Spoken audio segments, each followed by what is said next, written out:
Okay, this is sequence 2. We will proceed with the shading.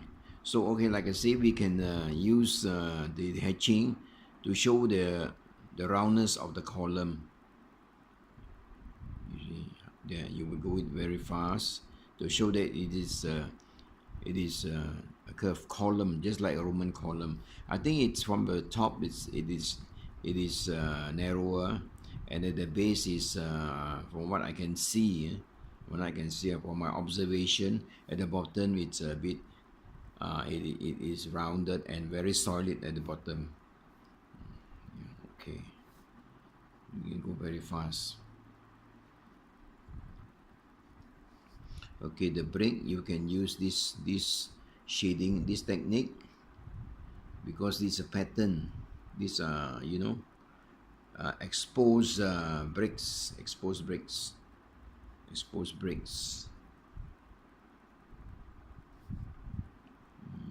part has been demolished. Okay, there's a pattern here. What you do is you have scribbling. So what I do is as I scribble around here, I adopt the scribbling technique.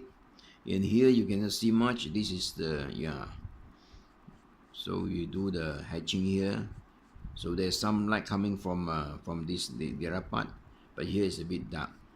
So here what you can do is you can do the hatching, follow the curve of the interior, and then here is a bit darker here. Roman lettering can do. All right. Okay. Here maybe I'll cross a bit to give it the roundness from a distance. Okay. And I do it very fast. It's scribbling. I'm doing scribbling hatching, but doing it at the so try to do it fast. After all, this is an old building. It is so long structurally it is correct. You don't have to worry about its cleanliness because it is a ruin.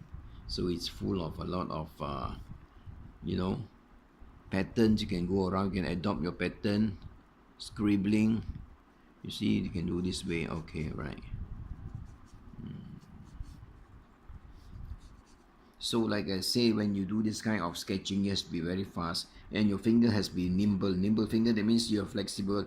You have to see the overall picture. You cannot see one corner, and you have to dart here and there. Your hand, you can jump from here to here and look at it again. That's how your there are a lot of action, your eyes and your hands. It goes together.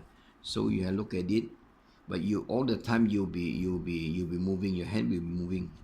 You see, here's a valley. When it comes to valley, here's a bit dark.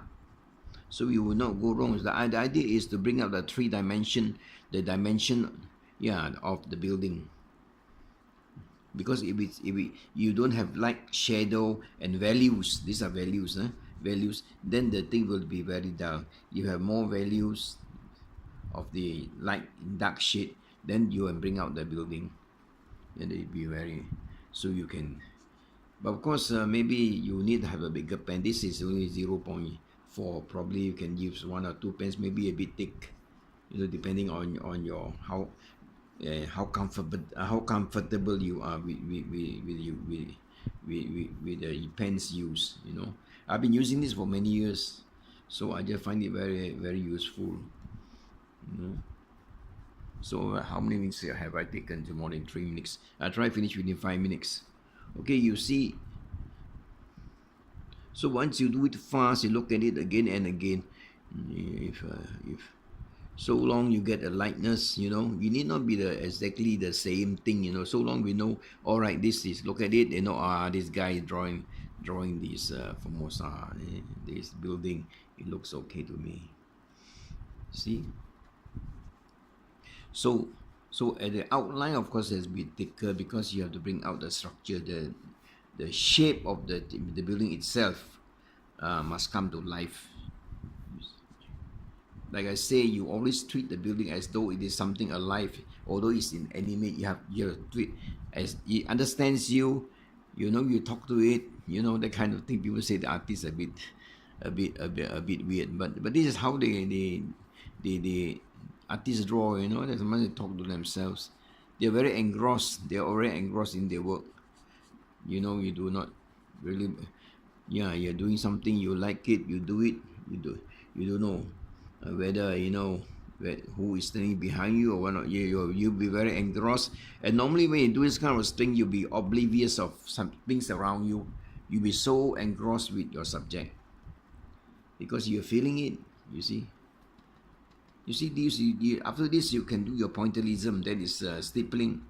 See, I try to do this area within 1 minute. See how go. Okay, I think it's more than 5 minutes. I better stop here.